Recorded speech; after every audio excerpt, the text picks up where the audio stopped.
ನಿನ್ನೆ ರಾತ್ರಿ ಸ್ವಲ್ಪ ತೀವ್ರವಾಗಿತ್ತು.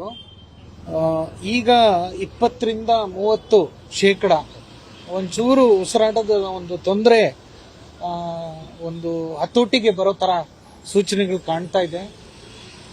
ವೈಯಕ್ತಿಕವಾಗಿ ಅವರು ಪಡ್ತಾ ಇದ್ದ ಪರಿಶ್ರಮ ಒಂದು 30-40 ಭಾಗ ಕಮ್ಮಿ ಆಗಿದೆ. ಅಂದ್ರೆ ನೋಡೋದಕ್ಕೂ ಒಂಥರ ಸುಧಾರಿಸಿರೋ ತರ ಕಾಣ್ತಾರೆ. ಮುಂದಿನ ಚಿಕಿತ್ಸೆ ನಡೆಯುತ್ತೆ. ಇದು ಬಹಳ ಟೈಮ್ ತಗೊಳ್ಳೋಂಥ ಟ್ರೀಟ್ಮೆಂಟ್. 1-2 ದಿನದಲ್ಲಿ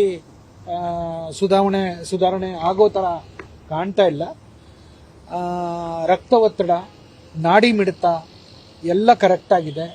ಯೂರಿನ್ ಔಟ್ಪುಟ್, ಏನೇನು ಬಾಡಿಲಿ ಪ್ರಕ್ರಿಯೆಗಳು ನಡೆಯುತ್ತೋ ಅದೆಲ್ಲಾನು ಚೆನ್ನಾಗಿ ನಡೀತಾ ಇದೆ. ಉಸಿರಾಟದ ಒಂದು ತೊಂದರೆ ಬಿಟ್ಟು. ಸೊ ಫ್ಯಾಮಿಲಿ ನಮ್ಮ ಜೊತೆನೇ ಇದ್ದಾರೆ, ಎಲ್ಲರೂ ಸ್ಪಂದಿಸ್ತಾ ಇದ್ದಾರೆ. ಸುಳ್ಳು ವದಂತಿಗಳು, ಫಾಲ್ಸ್ ರೂಮರ್ಸ್ ದಯವಿಟ್ಟು ಸ್ಪ್ರೆಡ್ ಮಾಡೋದು ಬೇಡ. ಅವರು ರಿಕವರ್ ಆಗಿ, ಅದು ಏನು ಭಗವಂತ ಇದು ಬರೆದಿದ್ದಾನೋ ಅದೇ ತರ ಅವರು ರಿಕವರ್ ಆಗಿ ಮನೆಗೆ ಹೋದ್ರೆ ನಮಗೂ ಸಂತೋಷ, ನಿಮಗೂ ಸಂತೋಷ, ನಾಡಿಗೂ ಸಂತೋಷ. ಅದು ಲಂಗ್ ಕಂಜೆಷನ್ ಆಗಿದೆ, ಸ್ಪ್ಯಾಸಮ್, ಬ್ರಾಂಕೋಸ್ಪ್ಯಾಸಮ್ ಅಂತೀವಿ, ಅದು ತುಂಬಾ ಇದೆ. ಕೆಲವೆಲ್ಲ ವಯೋಸಹಜವಾದ ವ್ಯಾಧಿಗಳು. ಅದರ ಜೊತೆಗೆ ಇದು ಬಂದಿರೋದ್ರಿಂದ 20 ವರ್ಷದವರು ಎಷ್ಟು ಸ್ಪಂದಿಸ್ತಾರೆ ಅಷ್ಟು 80 ಮೇಲಾದಾಗ ಸ್ವಲ್ಪ ಕಷ್ಟ ಆಗತ್ತೆ. ದೇಹ ಅಷ್ಟು ಸ್ಪಂದಿಸಲ್ಲ. ಕಾನ್ಶಿಯಸ್ ಅಂದ್ರೆ ಮೈಲ್ಡ್ ಸೆಡೇಷನ್ ಅಲ್ಲಿ ಇಟ್ಟಿದೀವಿ. ಆದ್ರಿಂದ ಬಟ್ ಯಾರು ಕೂಗಿದ್ರು ಮಾತಾಡೋದು ಅದೆಲ್ಲ ರೆಸ್ಪಾನ್ಸ್ ಇದೆ. ಎಷ್ಟು ದಿನ ಅನ್ನೋದಕ್ಕಿಂತ ಹೆಚ್ಚಾಗಿ ನಾವು ಲೆಕ್ಕ ಹಾಕೊಂಡಿರೋದು ಅವ್ರಿಗೆ ಯಾವ ರೀತಿನೂ ತೊಂದರೆ ಆಗಬಾರ್ದು, ಅವ್ರ ಜೀವಕ್ಕೆ ಸಂಕಟ ಬರಬಾರ್ದು, ಒದ್ದಾಟ ಇರಬಾರ್ದು. ಆಮೇಲೆ ಎಷ್ಟು ಸಾಧ್ಯತೆ ಆಗತ್ತೋ ಅಷ್ಟು ರಿಕವರಿ ಆಗ್ಲಿ. ಆದ್ರಿಂದ ದಿನದ ಲೆಕ್ಕಾಚಾರ ಬಿಟ್ಬಿಟ್ಟಿದೀವಿ. ಈಗ ನಿನ್ನೆಗಿಂತ ಇವತ್ತು 20ರಿಂದ 30 ಭಾಗ ಮೇಲು ಅಂದ್ರೆ ಅದು ಸಂತೋಷ.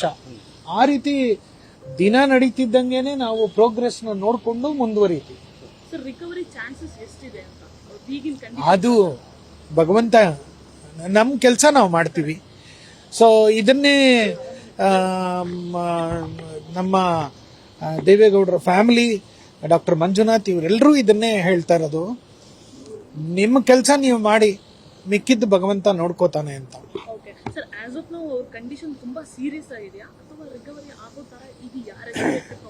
ಸಿ 80 ಆದ್ಮೇಲೆ ಈ ತರ ತೊಂದರೆ, ಉಸಿರಾಟದ ತೊಂದರೆ ಬಂದಾಗ ಸೀರಿಯಸ್ ಅಂತಾನೆ ಲೆಕ್ಕ. ಬಟ್ ಸುಧಾರಣೆ ನಡೀತಾ ಇರೋದ್ರಿಂದ ನಾವು ಅದನ್ನ ತುಂಬಾ ಸೀರಿಯಸ್ ಇದೆ ಆ ತರ ಹೇಳಲಿಕ್ಕೆ ಬರಲ್ಲ. ಇನ್ ನೆಕ್ಸ್ಟ್ 24 hours ಅಲ್ಲಿ ನೋಡೋಣ ಎಷ್ಟು ಮಟ್ಟಕ್ಕೆ ರಿಕವರ್ ಆಗ್ತಾರೆ ಅನ್ನೋದು ಗೊತ್ತಾಗುತ್ತೆ. ಅಲ್ಲ, critical period to watch. Ventilator ಇಲ್ಲ, ಸಹಜ ಉಸಿರಾಟ, ಅದಕ್ಕೆ ಸ್ವಲ್ಪ ಸಹಾಯ ದೊರಕಿದೆ. ನಮಸ್ಕಾರ. ICU ಇರೋದು. ನಮಸ್ಕಾರ.